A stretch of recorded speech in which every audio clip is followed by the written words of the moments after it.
Sometimes one man gives the whole tone to a whole century. It was not merely of his mathematics that he was thinking, it was the system and philosophy that Descartes derived from the application of mathematical reasoning to the mysteries of the world, a view espoused by Bernard de Bouyer de Fontenelle, a French author who wrote of Descartes. Thematically, whether culture is absolute or not may be a perception that depends on context, intonation, and meaning. Yet the same can also be characterized as a declarative question and or expression which adds depth and interest to this intellectual discourse. The declarative statement question behaves like a theory formulated to explain, predict, and understand phenomena, and in this context to challenge and extend existing knowledge within the limits of critical bounding assumptions. However, the same is appetizing and captures at the same time the essence of human cultures, since it is a fun and fascinating field of social sciences that offers tremendous insight into the dynamics of our increasingly global human culture. With all its complex issues and advantages of the four fields of anthropological study are namely cultural, biological, linguistic, and archaeological anthropologies, a view espoused by Amber M.V. Amber's assertion imputes the tone, the tenor, and backdrop for me to juxtapose, mitigate, and navigate the retrieving of relevant cultural data from the annals of history that corroborates that absolute cultural relativism, which is also resident in many cultures. A case in point, evidence of cultural relativism can be seen within the precincts of the Chinese culture and their process of feet binding. According to Mark Cartwright, the practice of binding feet may have started with the dancer Yanoang, who performed in the Tang Dynasty court, or more generally, the Turkic dancers who performed there during the 10th century CE. These dancers were known for their small feet and bow shoes which had upturned toes. The first mention in historical records dates to when the Tang court was at Nanking between 937 and 975 CE. During this dispensation, foot binding was a practice first carried out on young girls in Tang Dynasty China to restrict their normal growth and make their feet as small as possible.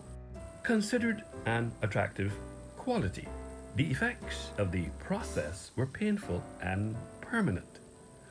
Widely used as a method to distinguish girls of the upper class from everyone else, and later as a way for the lower classes to improve their social prospects. The practice of foot binding would continue right up to the early 20th century CE. Foot binding was to stop the growth of the foot and make them smaller. The process often began between 4 and 7 years old. A 10-foot bandage would be wrapped around the foot, forcing the toes to go under the foot. It caused the big toe to be closer to the heel, causing the foot to bow. In China, small feet were seen as beautiful and a symbol of status.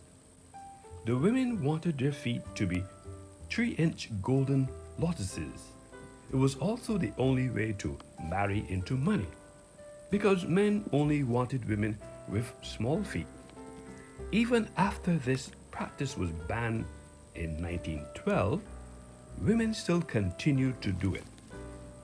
To Western cultures, the idea of feet binding might seem torturous, but for the Chinese culture, it was a symbol of beauty that has been ingrained in the culture for hundreds of years. The idea of beauty differs from culture to culture. In light of the aforesaid admission, a word of caution. There are two different categories of cultural relativism. There's absolute, which means everything that happens within a culture must and should not be questioned by outsiders, whereas critical creates questions about cultural practices in terms of who is accepting them and why. Critical cultural relativism also recognizes power relationships. Now that I have established context so as not to conflate the issue, as an author, media arts specialist, and licensed cultural practitioner, I have decided to frame this intellectual conversation as culture absolute in ISBN 978 976 9651265. Since this appetizing intellectual discourse is aesthetically pleasing and was contextualized so as to keep everyone's focus on the frame matter at hand, I decided to execute it in a cultural context combined with the riposte theory. This approach provides purpose to direct our attention back to the issue whether culture is absolute. The more that I deconstructed this topic in this space at different timelines, which can handle dates literally to the beginning of time, I have unearthed diverse inaugurations. By the 22nd century BC, the ancient Sumerian ruler Ur-Nammu had formulated the first law code, which consisted of causative statements F, then. Around 1760 BC, King Haramburi further developed Babylonian law by codifying and inscribing it in stone. The construct absolute was first introduced by George Wilhelm and Friedrich Hegel. Culture was first used in this way by the pioneer English anthropologist Edward B. Taylor in his book Primitive Culture, published in 1871. Although civilization is not something absolute, yet it is relative, and our ideas and conceptions are true only as far as our civilization goes. Daniel Tan asserts that currently law and culture mingle collectively to find out specifications that are to become followed by the inhabitants of the unique society. In this space, that is the reason why law regulates human conduct, whereas culture is an outcome of your aggregation of unregulated human habits. While seemingly different, these two parallels intersect typically. The law demands that it must be studied and practiced from the book, and there really should be no human element in passing judgments. This is how the story from the interaction concerning law and culture begins. International human rights law recognizes that few rights are absolute and reasonable limits. Many be placed on most rights and freedoms. There is also international culture that extends beyond national borders. It is shared by people across oceans and continents. Although not often explicitly mentioned, culture is always at the center of law and politics. Furthermore, it is certainly a study area which is steadily growing in international relations too, according to Stephen Sebrer. However, Joseph Jacob advanced to question, how has the international law come to integrate cultural rights and diversity within its corpus? From my field of view, although law regulates human conduct and culture is an outcome of your aggregation of unregulated human habits, yet law can't be manufactured, mutually unique in the culture that it operates in. That is only because the law of the land is usually, to a sizable extent, defined by the socio-cultural norms and morals. This is often the reason why the practice of law varies across nations. This partnership is more strengthened when the law gets to be interconnected with all facets of life, from religion to training, medication, horticulture, and other fields, according to Daniel Tan.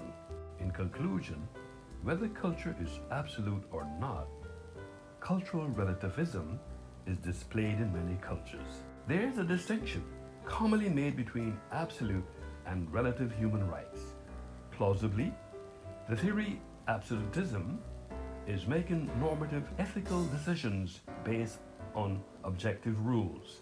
It maintains that some things are always right and some things are always wrong. They are fixed for all time, places, and people. On the other hand, relativism says that nothing is intrinsically right or wrong, but focuses our attention on whether culture is absolute. Overall, all of the contextualized theories posited in this text focus our attention thematically on whether culture is absolute or not. Maybe a perception that depends on context, annotation, and meaning. Yet the same was also characterized as a decorative question and or expression which added depth and interest to this intellectual discourse framed in 13 chapters in ISBN 978 976 9651265.